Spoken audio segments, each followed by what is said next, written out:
Fayette County, Pennsylvania, March 4, 1903, 3:30 in the morning. Thomas Cahill had been underground for 19 years.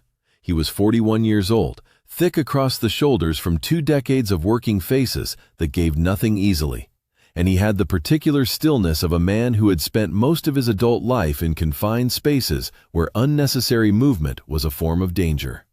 He had started at 14 in the Connellsville coking coal district, following his father and his uncle into the seams, and by the time he was assigned as crew foreman at the Youghiogheny Consolidated No. 7 shaft in the spring of 1902, he had worked 12 separate operations across Fayette County without ever filing an incident report that wasn't his own fault to begin with.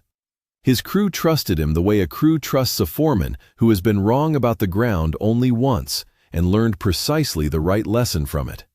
They did not ask questions when Cahill told them to move. They did not push through a face he called uncertain. On the morning of March 4, 1903, Thomas Cahill was working the deep western extension of Level 5, 210 feet below the surface of Fayette County, because the geological survey from the previous autumn had shown a coal seam in that direction, whose estimated yield justified the extension work, and the company needed yield. It was the 4th year of steady decline in the region's production numbers, and management had communicated the pressure in the way that management communicates pressure, through the foreman and through the hours added to each shift. He was swinging his pick in a rhythm that he had perfected across 19 years, the particular angle that read the coal's grain and followed it rather than fighting it, when the wall gave in the wrong direction. Not forward, the way a face gives when the coal yields cleanly. Sideways, into a space that the geological survey had not shown. The pick went through the coal face and kept going, and the darkness on the other side of the opening was a different darkness than the darkness of a worked seam. It was the darkness of a space that had been enclosed for a very long time and had developed, in that enclosure, a quality of stillness that the air of a working mind does not produce. Thomas Cahill felt it before he saw it. He pulled his pick back. He raised his lamp. He looked through the hole in the coal face at a chamber that should not have been there.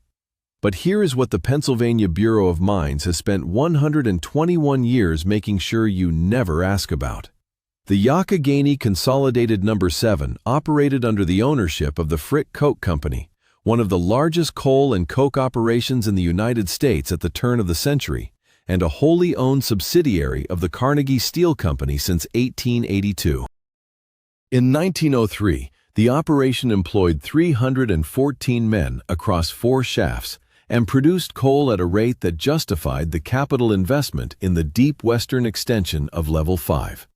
The geological survey that authorized that extension had been conducted by the company's own geologist, a man named Victor Sloan, 48 years old, in September 1902, and his report, on file with the Pennsylvania Bureau of Mines under the designation Fayette County Survey Reports, Volume 19, projected recoverable coal in the western extension at a level that the company's accounting department had already incorporated into the 1903 production forecast.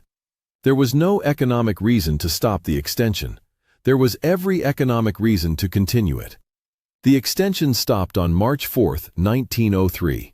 Thomas Cahill's crew numbered 7 men on the morning of March 4.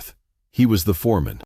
To his left was a Pole named Stanislav Kruk, 36 years old, who had been working the No. 7 for 3 seasons and who spoke limited English but read the coal with a precision that Cahill had come to rely on for secondary opinion. To his right was a company man named Raymond Forsyth, 22, in his first year underground, present as a management trainee learning operations from the face inward. The remaining 4 were experienced face workers whose names appear in the crew ledger for March 4th as Benedict Moll, Francis Oberly, Daniel Weir, and a man listed only as Kowalczyk, first name not recorded. 7 men in the western extension of Level 5 at 3:30 in the morning when Thomas Cahill's pick went through the wall. The hole was in the lower left corner of the face at approximately knee height. The opening was initially the size of Cahill's fist.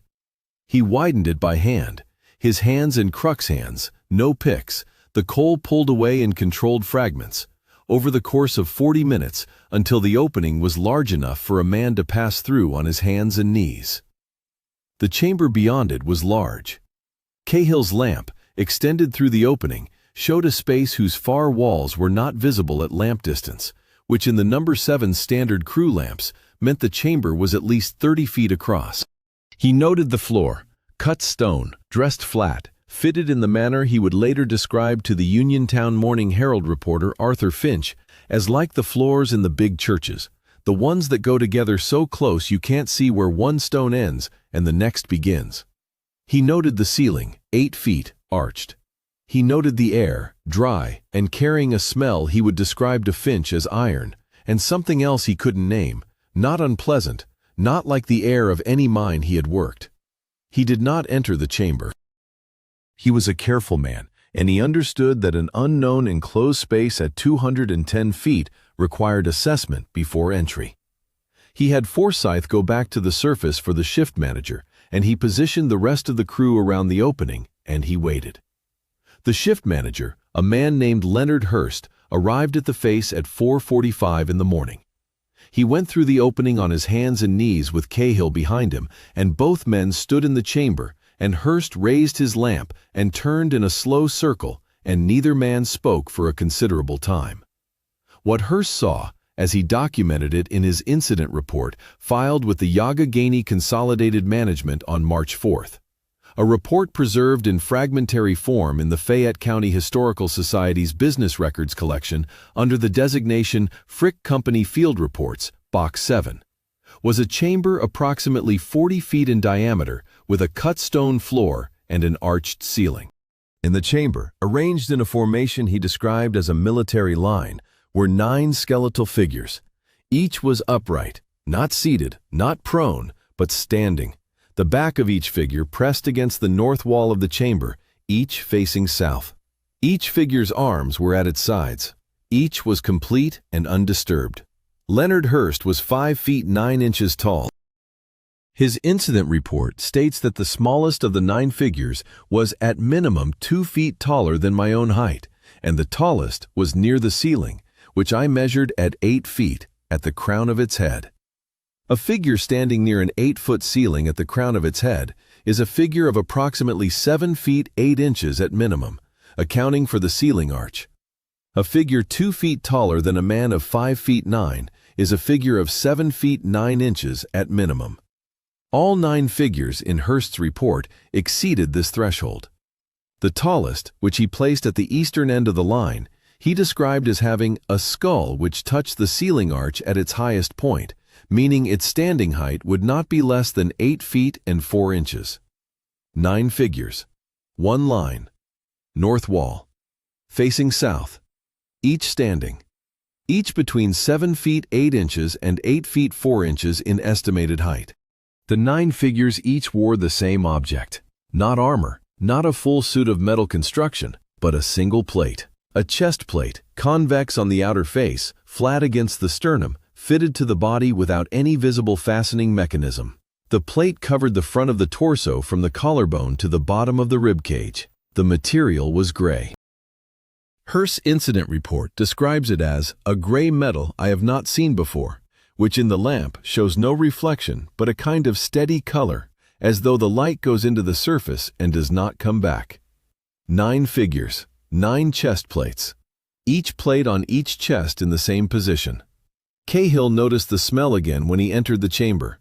He told Arthur Finch, in the account Finch published in the Uniontown Morning Herald on March 14, 1903, that the smell was strongest near the figures, and that it reminded him of the interior of his grandmother's well, a sealed stone well in County Clare that had been capped in his childhood, and that carried, on the rare occasions when the cap was lifted, a smell of stone and cold water and something beneath those that he could never describe to anyone's satisfaction.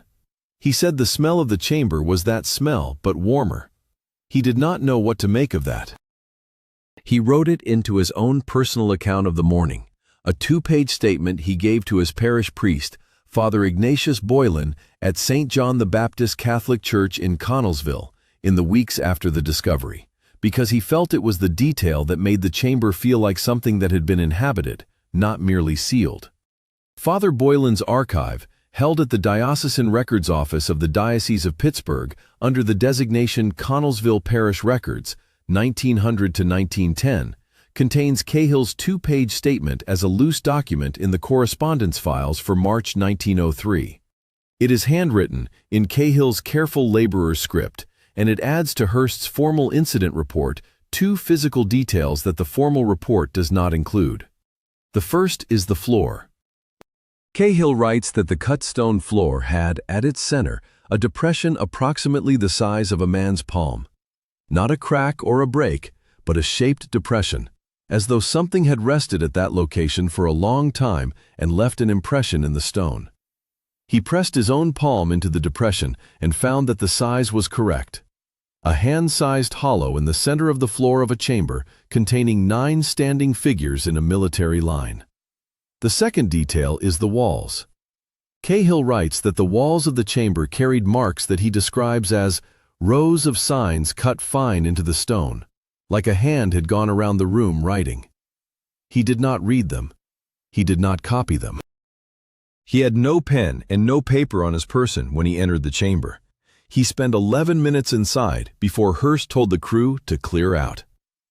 The Frick Coke Company's response to Hearst's incident report was swift in a way that the standard mine management response to anomalous subsurface finds is not. By 7 o'clock on the morning of March 4th, 2 hours and 15 minutes after Cahill's pick first went through the wall, the number 7 surface manager, a man named Porter Ellison, had received a telephone call from the company's Pittsburgh office, instructing him to seal the Level 5 western extension and to restrict all crew access to that section, pending an assessment by the company's engineering department. Ellison's call log for March 4th is in the Fayette County Historical Society's collection. It records the Pittsburgh call at 7:03 in the morning and notes the instruction as Structural Assessment, Level 5 West. The company's Pittsburgh office would have required Hearst's incident report before issuing any instruction. Hearst's report was filed at 5:30 in the morning. The Pittsburgh office received it, read it, made a decision about the appropriate response, and issued a call instruction to Connellsville within 90 minutes of the report's submission. The company's standard processing time for incident reports was 5 business days. The federal presence arrived at the number 7 mine on March 7th, 3 days after the discovery. 2 men in civilian clothes arrived at the surface office at 8 in the morning, with documentation identifying them as representatives of the Bureau of American Ethnology. They were at the mine for 6 hours. They went underground. They were in the chamber for 4 of the 6 hours. They came up carrying 3 cases, not the leather cases that previous federal representatives at similar sites had carried, but wooden cases, the kind used for packing fragile specimens in transit, each approximately 3 feet long and 2 feet wide. The 3 cases went into a wagon that was waiting at the mine gate. Cahill saw them loaded from a distance of approximately 50 yards. He was on the surface at that time because Ellison had told all underground crew to take surface duty while the federal representatives were in the chamber. He counted the cases. He noted their dimensions. Both observations are in the statement he gave to Father Boylan. The Bureau of American Ethnology's administrative records for March 1903, held in the Federal Archives under the Bureau's operational series, contain a travel authorization for 2 field operatives to Fayette County, Pennsylvania, dated March 5, 1903. Their names are listed as the field operatives authorized for the travel. Their field report for the Fayette County visit is not in the Bureau's published output series. It is not in the Bureau's unpublished field notes series. A Freedom of Information request filed in April 2016 by the researcher Patricia Dean, requesting all Bureau of American Ethnology field records for Fayette County, Pennsylvania, for the period 1900 through 1910, received a response providing 11 documents covering other Fayette County sites and periods. The March 1903 visit was not represented in any of the 11 provided documents. The exemption cited for withheld materials was Exemption 3, referencing a statute governing federal museum collections that applies to physical specimens, not to field records. Field records are administrative documents subject to standard disclosure requirements. The exemption cited does not legally apply to them. The Level 5 western extension of the Youghiogheny Consolidated No. 7 was sealed with concrete poured on the night of March 8, 1903.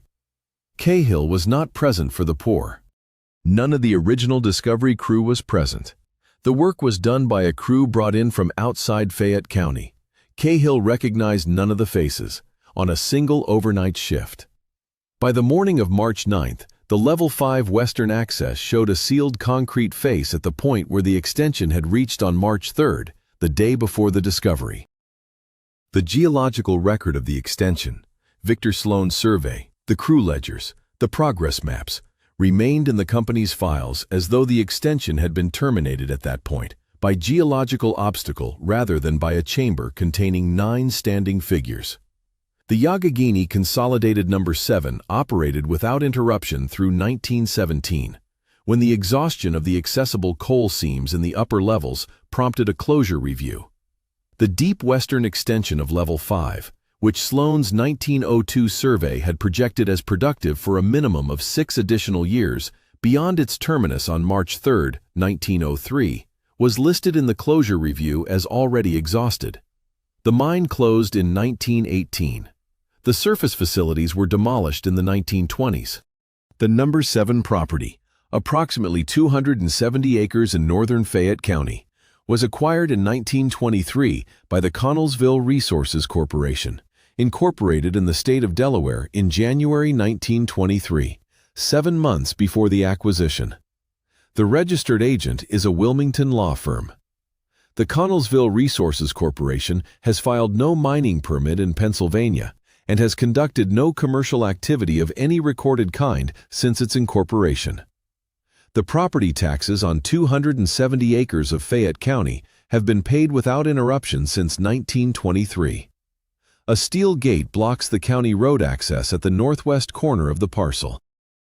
A camera is mounted on the gatepost, its housing weathered in a way that indicates installation well before the gate's most recent modification.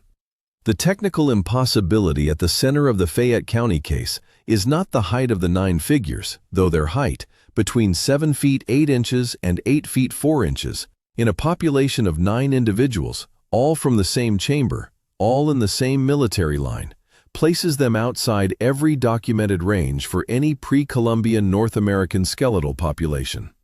The technical impossibility is the chest plates.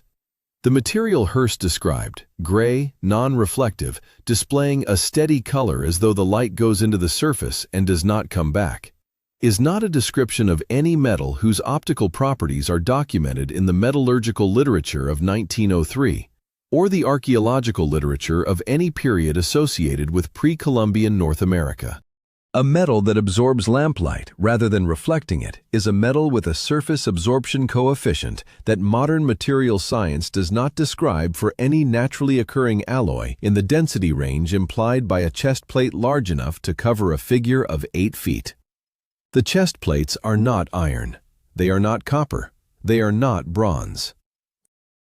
They are gray and they absorb light, and they were placed on 9 figures who stood in a military line in a sealed chamber at 210 feet below the surface of Fayette County, and they left in 3 wooden cases on March 7, 1903, and the Bureau of American Ethnology has no record of receiving them. The architectural parallel that fits the chamber's construction, cut stone floor, arched ceiling at 8 feet, stone walls carrying a continuous inscribed band, is not from the Ohio Valley mound builder tradition, which produced earthwork and timber construction without cut stone. It is not from the Mississippian tradition, which produced platform mounds and post construction without subterranean chambers at depth. The nearest parallel in the global archaeological record for a sealed subterranean cut stone chamber with an arched ceiling and perimeter wall inscriptions appears in the megalithic passage tomb tradition of the British Isles and northern France, specifically in the sealed chambers of the Newgrange complex in Ireland and the comparable passage tomb at Knowth, both of which feature arched stone chambers with continuous perimeter inscriptions at a height accessible from the standing position. The New Grange tradition dates to approximately 3200 BC. The Fayette County Chamber predates European contact by an indeterminate period, whose minimum, based on the geological layer in which the chamber was cut, the company's own geologist placed in the pre-Columbian era. The parallel is architectural, not cultural. The same design principle, a sealed interior stone chamber with continuous inscribed walls and a precision-fitted floor, appears in two geographically separated contexts, one documented and studied and one sealed behind concrete in northern Fayette County. The economic irrationality in this case is specific and measurable. The Frick Coke Company abandoned a coal seam whose projected yield in the 1902 Sloan survey represented approximately 6 additional years of production at the No. 7's existing rate. 6 years of production at the No. 7's 1902 output level represented a financial value that the company's own accounting records, on file at the Carnegie Steel Company archive at the University of Pittsburgh's Hillman Library, partly digitized and publicly accessible, would have placed in the range of several $100,000 at contemporary coal prices. The company absorbed that loss rather than continue the western extension. It absorbed the loss within 90 minutes of receiving Hearst's incident report.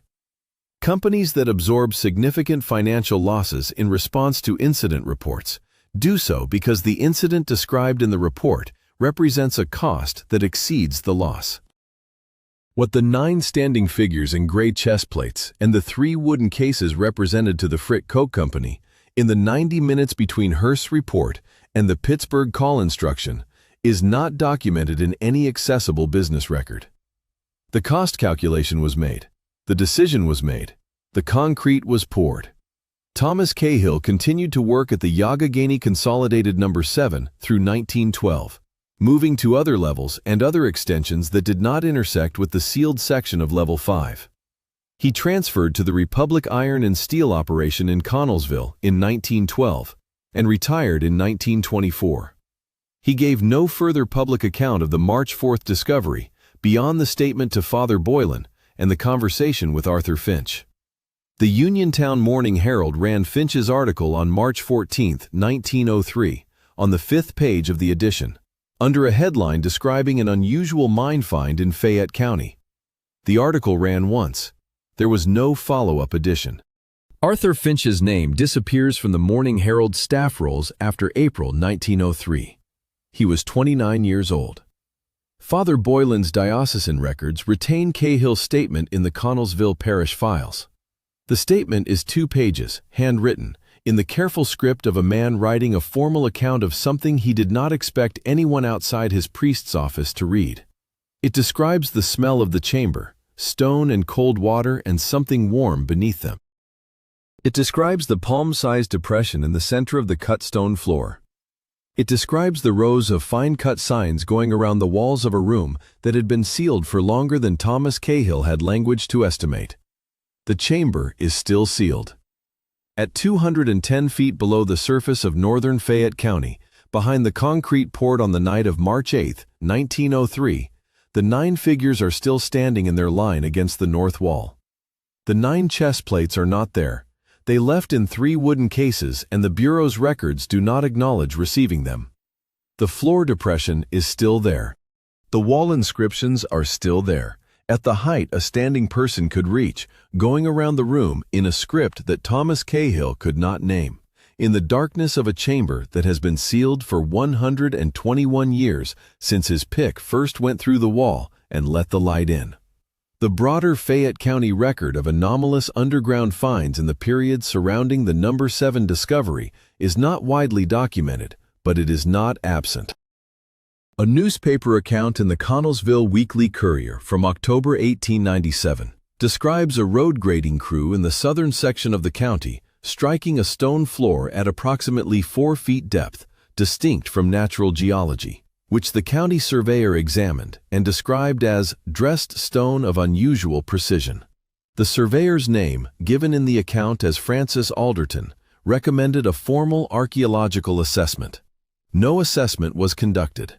The county surveyor's office records for 1897, held at the Fayette County Courthouse, contain no entry for a site report from the Southern District in that autumn. The road grading continued. The floor, if it extended beyond the initial excavation area, was destroyed by the grading operation or buried under the new road surface. 6 years separate the 1897 Courier account from Thomas Cahill's March 4th discovery.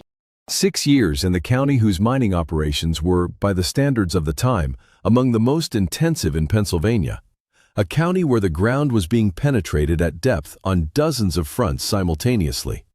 If the 1897 dressed stone floor and the 1903 chamber were part of the same construction complex, and the geographical proximity of the county road corridor and the number 7 western extension suggests they may have been, then what Thomas Cahill's pick broke through in the early morning hours of March 4th was not an isolated find, but an access point into a structure of significant lateral extent.